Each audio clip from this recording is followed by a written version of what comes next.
and joining us to discuss the fate of President Trump's domestic policy agenda is Republican Congressman Jim Jordan of Ohio. He is the chairman of the House Judiciary Committee and a founding member of the conservative House Freedom Caucus. Congressman, thank you so much for being here. Good to be with you. I do want to ask you, in that context, it is Freedom Caucus members who are very concerned about this bill. I'm old enough to remember when, if there was a bill on the floor that added this much to our debt and deficit, I cannot imagine you would have been happy about it in those years. And yet, you have been approaching this a little bit differently. What is your message to your colleagues in that group right now? Look, we all wish it'd save more money, but you know this is a good bill, and I tell people all the time, you know it's a good piece of legislation because every single Democrat hates it.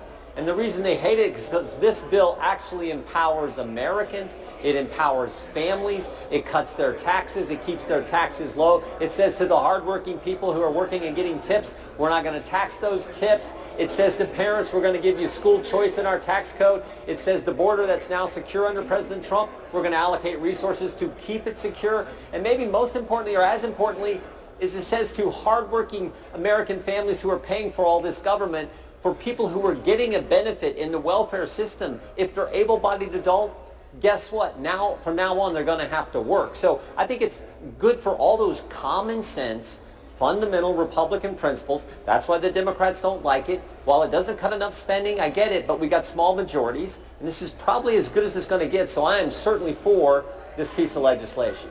So do you think that your colleagues, like Chip Roy, like Ralph Norman, those are down at the White House, should they just get over it and get on with it? I think, well, look, they're good guys, they're friends of mine, and I understand their concerns, but it was a 50-50 vote in the Senate. The Vice President of the United States had to come break the tie. 2 of the 3 votes on the Republican side who were against it were moderates. It was Tillis and Collins. Do you think it's going to get more conservative? I just don't know how that happens. And you step back and look. Senator Johnson voted for it. Senator Lee voted for it. Senator Lummis voted for it. Senator Scott voted for it. All kinds of conservative senators supported this legislation. Actually, senators we meet with every single week we're in session. We work with these guys. Good enough for them, but somehow we're not going to vote for this. So I think that's important. And the other thing I would say is this: in politics, it's just like in sports. Momentum matters. Right now, our party, I think, you look at the border being secure under President Trump, you look at the successful mission in Iran, you look at what happened at NATO with getting the other countries, the NATO countries, to kick in more of their GDP towards the defense. I mean, we're on a roll. Things are moving our direction. And now we're going to stop a bill that cuts taxes as Republicans? I just don't think that makes sense. So I hope we get this done today and we move on and to the next issues and the next things we need to tackle, the things we told the American people that we were going to do. Sir, what's your least favorite part of this bill? Well, I mean, there's the subsidies. I get those. I wish President Trump doesn't like those either. But when you got a 3-seat majority in the Senate, you got a handful of seats that put you in the majority in the House. You got to kind of give and take, and that's just how it is. I said this a couple of years ago in a speech on the floor. Any differences that exist in the Republican Party are pretty darn small compared to the differences between us and the left, the radical left, which now controls the other party. So we had better figure out a way to stick together and get some things done that are consistent with what we told the voters we were going to do. I think that's the most important thing. I think this bill does it. I think we should support it. Why do you think it's so unpopular? It's dramatically unpopular when you look at the partisan split in the country. We're basically a 50-50 country.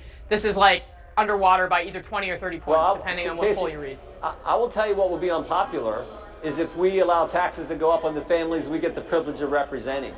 Hardworking American families don't want to be paying more to the government that sends their money to, all kinds of ridiculous things that DOJ uncovered. I don't think they want their taxes going up. So I tell you, that will be unpopular. Right now, there's polling out there that says whatever. What I know is I want to make sure parents get a say in where their kids go to school. School choice is an important element, something that fundamental principle of our party. I want to make sure their taxes don't go up. I want to make sure able-bodied people getting your money, your viewers' money in our welfare system are going to have to work in order to receive that benefit and that money.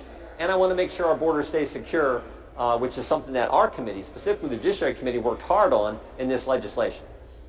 To play devil's advocate for a moment on the Medicaid piece, I mean, I hear what you're saying about work requirements. Certainly, Scott Jennings has sat at this table and made all kinds of arguments along those lines as well.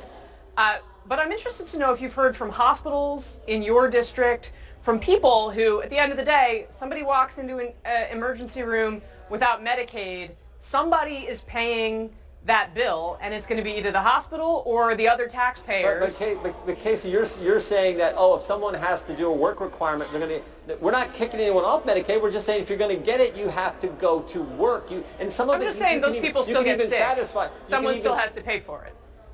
Well, yeah, but if they're on Medicaid, they're not going to be cut off. The argument we're hearing from the left is we're kicking people off. That's just not the case. We're saying if you're on and you're able-bodied, you should work. You work. I work. The folks I represent work. I mean, that's just how life is. That's how the good Lord made it. Why is that so dramatic or so radical? That doesn't seem radical. The radical position is, oh, we're going to give you something free, and you're an able-bodied 35-year-old male, and you're not working. You got to be kidding me. So that's all this is, and yet the left says, oh, we're kicking people off. That's just not accurate. But if they say that enough, and you guys repeat it enough, maybe that influences the polling. What I know is, the families I represent, I want to make sure their taxes don't go up. The hard-working people that I get the privilege of serving, I want to make sure their taxes don't go up, and this bill does that.